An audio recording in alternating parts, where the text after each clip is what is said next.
Welcome friends, welcome to our new blog.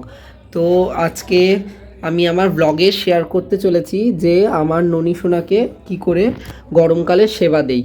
তা গরমকালীন আমার ননী সোনার নিত্যদিনের সেবা কেমনভাবে দেই সেইটা নিয়েই আজকে আমি একটা ব্লগ করতে চলেছি। এইটার আইডিয়াটা আকাশেরই ছিল, আকাশই আমাকে রিকোয়েস্ট করলো যে এই ব্লগটা বানানোর জন্য। তা চলুন দেখে নেওয়া যাক ননী সোনাকে আমরা কিভাবে সেবা দিই গরমকালে। সাধারণ এমনি বেসিক্যালি আমরা গরমকালে ননী সোনাকে তিন বেলা সেবা দিয়ে থাকি। ননী সোনাকে সকালবেলা মা ননী সোনাকে ঘুম থেকে উঠিয়ে দিয়ে চলে গেছে, আর এখন আমি দুপুরবেলার ননী সোনার আর বাড়ির ঠাকুরের পুজোটা দেবো। এই যে আমার সব ঠাকুর, একবার সবাই দর্শন করে নাও। এই যে এখানে গুরুদেব আছেন, এখানে নারায়ণ ঠাকুর আছে। আজকে নারায়ণ ঠাকুরকে স্নান করাবো, অনেকদিন স্নান করানো হয়নি। এখানে ননী সোনা আছে, আর এখানে হচ্ছে আমার মা সরস্বতী আছে। তো চলুন ব্লগটা শুরু করি। তো বন্ধুরা দেখো, আমি এখন ছাদে চলে এসেছি ফুল তুলবো বলে। আর দেখতেই পাচ্ছ ছাদে কি রোদ্দুর, কি পরিমাণে রোদ্দুর। তা একবার আমি ছাদে দেখিয়ে দিই, আমাদের প্রচুর রোদ্দুর, কি পরিমাণে রোদ্দুর। তার খালি পায়ে কিন্তু ছাদে হাঁটাই যাচ্ছে না, একদম এত রোদ্দুর। তো চলো আমি ছাদে এক এক করে সব ফুল টুল তুলে নিই গাছ থেকে। গাছটাও শুকিয়ে গেছে, রোজ জল দেওয়া হয় গাছে, কিন্তু তাও এত গরম কি রোদের চোটে শুকিয়ে গেছে সব গাছপালা। প্রচুর রোদ্দুর। জবা ফুলগুলোও দেখতেই পাচ্ছেন কেমন একটু হালকা হালকা নেতিয়ে গেছে, কিন্তু রোদটা চলে যাওয়ার পর জবা ফুলগুলো আবার হয়ে যাবে, টাটকা হয়ে যাবে।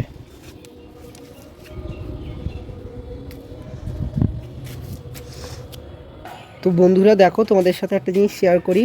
অনেক দিন পর কিন্তু আমাদের এই স্থলপদ্ম গাছটা, ভেবেছিলাম এই গাছটা মরে গেছে, কিন্তু না, অনেক দিন পর কিন্তু গাছে এই ফুলটা ফুটেছে। তো চলো আজকে এটা ননী সোনাকে দেবো। খুব সুন্দর ফুল, দেখতে পাচ্ছ বন্ধুরা, এত সুন্দর একটা ফুল। এই ফুলটা কিন্তু সকালবেলা সাদা রঙের থাকে, আবার দুপুরবেলা পিঙ্ক কালারের, গোলাপি কালারের হয়ে যায়। তো চলো আমার ফুল তোলা হয়ে গেছে, এবার ঠাকুর ঘরে যাওয়া যাক। তো বন্ধুরা আমি ফুল তুলে আনা হয়ে গেছে, তো চলো এবার পুজোয় বসা যাক। আমি সবার প্রথমে আসন পেতে নেব। আমরা আসন পেতেই তারপরে পুজোয় বসি। তো পুজো শুরু করার আগে কিছু কথা বলে রাখি, সেটা হচ্ছে যে আমার ননী সোনাকে দিনে 3 বেলা ভোগ দেওয়া হয়। একটা সকালবেলা আমার মা ভোগ দিয়েছে, হ্যাঁ, সকালবেলা ননী সোনাকে দেওয়া হয় হচ্ছে মাখন মিশ্রি, হ্যাঁ। আর দুপুরবেলা যে ভোগটা, ওটা আমরা দেওয়ার চেষ্টা করি ফল, গরমকালে মাঝে মাঝে একটু চিড়ে, দই বাতাসা দেই, আবার মাঝে সাঝে ফল দেওয়া হয়, যখন যেটা থাকে, মাঝে সাঝে মিষ্টি দেওয়া হয়। তো এই জিনিসগুলো দেওয়া হয়। আর সন্ধেবেলা ননী সোনাকে দেওয়া হয় হচ্ছে গিয়ে জল বাতাসা। তো সন্ধেবেলা ননী সোনাকে জল বাতাসা দেওয়া হয়। আর একটা জিনিস শেয়ার করি গাইস তোমাদের সাথে, গরমকাল বলে ননী সোনার জন্য আমি এই মাটির কলসিটা কিনেছি। এটা খুব সস্তায় একটা, গরমের ভালো একটা উপায় গরম থেকে বাঁচার জন্য। তাই এই কলসিটা কিনেছি। এই কলসির মধ্যে, এই দেখো গাইস, এই কলসির মধ্যে জল ভরে রেখে দিয়েছি। তাই এতে ননী সোনার খাওয়ার জল আছে। এটা গরমকালে ননী সোনার জন্য আমরা কিনে এনেছি এটা। তো এটাই শেয়ার করার ছিল তোমাদের সাথে। তো চলো এবার ব্লগটা স্টার্ট করি। তো বন্ধুরা দেখো, আমি এখানে প্রথমে চন্দন বেটে নেব,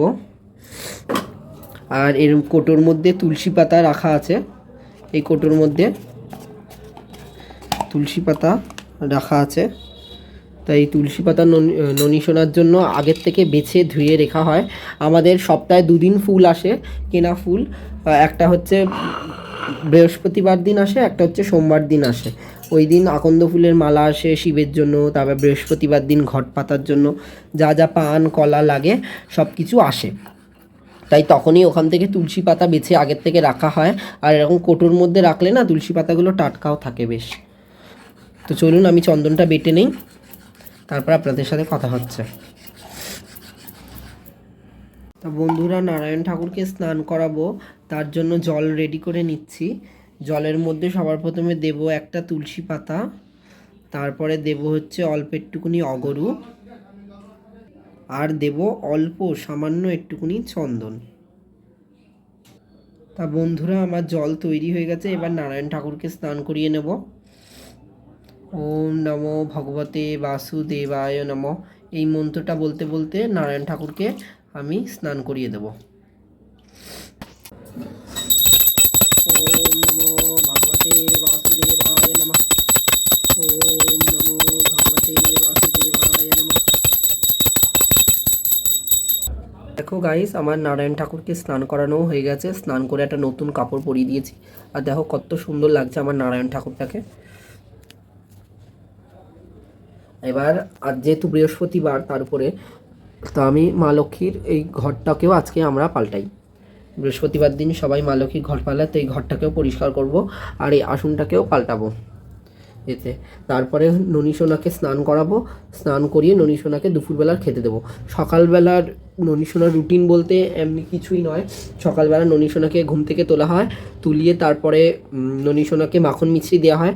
ননীসোনা কিন্তু রোজ, এই যে দেখে নাও, এই যে এর মধ্যে মাখন আছে, এই যে মিছরি, আর এর মধ্যে আছে হচ্ছে মাখন। তা ননীসোনাকে রোজ মাখন মিছরি কিন্তু দেওয়া হয়। তো নারায়ণ ঠাকুরকে স্নান হয়ে গেছে, এবার আমার ননীসোনাকে স্নান করানোর পালা। সব সাহায্য করে। তো আজ যেহেতু বৃহস্পতিবার, তাই ঠাকুরের এই আসনগুলোও পাল্টাবো। এই আসনগুলো আর এই আসনগুলো দেখতে পাচ্ছেন, এগুলো সব পাল্টাবো। আর বৃহস্পতিবার দিন সব ঠাকুরকেই স্নান করানো হয় আর ভালো করে পরিষ্কার করা হয়। তা এই আসনগুলো আমি পাল্টাবো আজকে, বৃহস্পতিবার যেহেতু। তা পাল্টে নিয়ে তারপরে কথা বলছি। সো দেখো গাইস, আমার কিন্তু সব ঠাকুর সরানো হয়ে গেছে। এখানে মা লক্ষ্মীর বেদি পেতে দিয়েছি, আর এইটা হচ্ছে আমার সিংহাসনের ফুল লুক। এইটা হচ্ছে আমার সিংহাসনের ফুল লুক। তা এখানে আমি একটু সবার প্রথমে গঙ্গা জল দিয়ে শুদ্ধ করে নেব।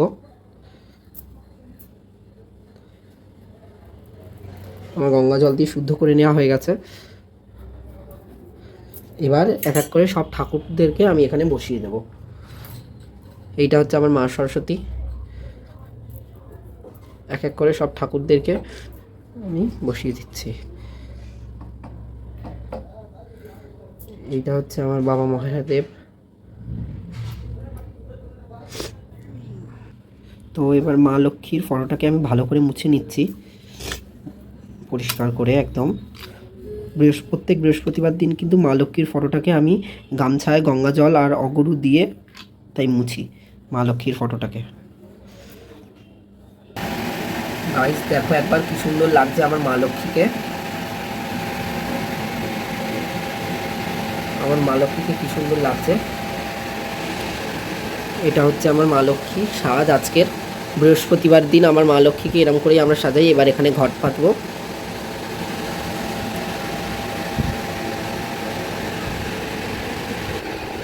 তো গাইস এই দেখো, আমার আজকে এরকম করে সিংহাসনটা সাজিয়েছি পুরো।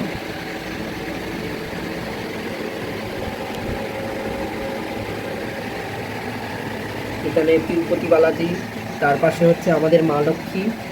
আর মা লক্ষ্মীকে কী সুন্দর লাগছে গাইস, একবার জাস্ট দেখো। পাশে হচ্ছে শিব ঠাকুর, আর এইটা হচ্ছে ভেতরে মা দুর্গা। বন্ধুরা দেখো, সেই তোমাদেরকে হয়তো ব্লগে দেখিয়েছিলাম, হয়তো তোমাদেরকে বলা হয়নি, এইটা হচ্ছে সেই হরিদ্বার থেকে কিনে এনেছিলাম। এই কিছুদিন আগে যখন হরিদ্বার বেড়াতে গেছিলাম, ওখান থেকে এই ছোট্ট দেখতে ঘরটা কিনে এনেছি। তো আজকে বৃহস্পতিবারের পুজোয় আমি এই ঘরটাই মা লক্ষ্মীর সামনে পাতবো।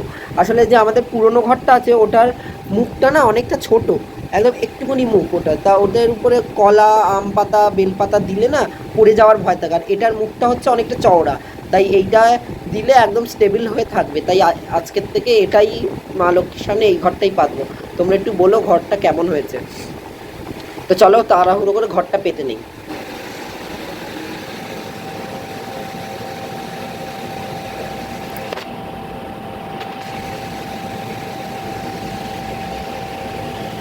দেখো বন্ধুরা, আমার মা লক্ষ্মীর ঘট পাতা হয়ে গেছে। কি সুন্দর লাগছে, জাস্ট একবার দেখো। মা লক্ষ্মীর এই নতুন ঘরটা আজকে পাতলাম, কেমন লাগছে তোমরা বলো। আর এই নারায়ণ ঠাকুর এখানে বসে গেল।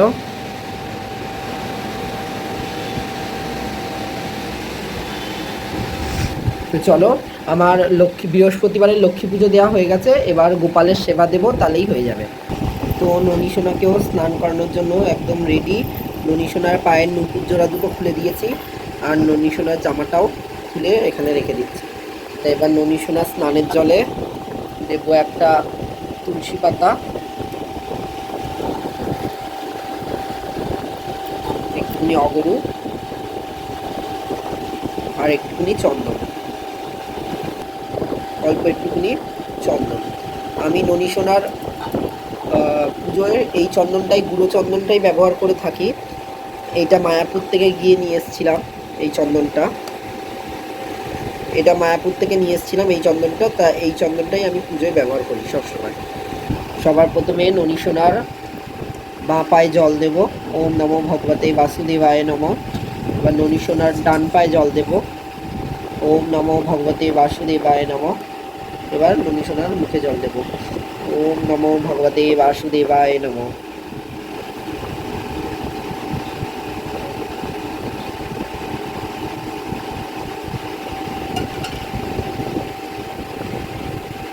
ননী সোনার স্নান হয়ে গেছে, কত মিষ্টি লাগছে।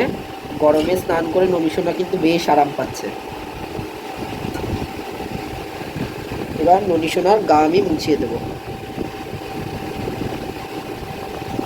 সো আমার ননী সোনাকে মোছানো হয়ে গেছে। এবার ননী সোনার যেহেতু এত গরম, প্রচণ্ড গরম পড়েছে, তাই ননী সোনার গায়ে আমি অল্প অল্প আতর লাগিয়ে দেব, গায়ে, মুখে, হাত পায়ে। আর এখানে টেবিল ফ্যান চলছে, ননী সোনা কিন্তু খুব আরাম পাচ্ছে। আর আমি ননী সোনাকে এই জামাটা পরাবো। তা এই জামাটা একটু গঙ্গা জল ছিটিয়ে দিই, এটা কাঁচা জামা। এইরকম কটনের জামা আমি ননী সোনাকে গরমকালে পরাই। এরকম একদম বক্রম লেস, কোনো বক্রম লাগানো নেই, পিওর কটনের কাপড়ের সেলাই করা, হাতে সেলাই করা জামা আমি ননী সোনাকে কিন্তু গরমকালে পরাই। তাই এটা, আর সবসময় আমি যখন জামা পরাই তখন ননী সোনাকে পরানোর আগে আমি জামায় আতর লাগিয়ে দিই। আমি এই আতরটা লাগাচ্ছি। তো জামায় একটু আতর লাগিয়ে নেই, নিয়ে তারপরে ননী সোনাকে কিন্তু আমি জামাটা পরাই। ননী সোনার একটু হাতেও, মুখ হাত পায়েও আতর লাগিয়ে দেবো। তো বন্ধুরা, আজকের মতন ভিডিওটা এখানেই থাকছে। তোমাদের সাথে আমি আবার একটা নতুন ভিডিও নিয়ে খুব তাড়াতাড়ি চলে আসবো। দেখা হবে আরেকটি নতুন ভিডিওতে। ততক্ষণ তোমরা সবাই খুব ভালো থেকো। হরে কৃষ্ণ, রাধে রাধে।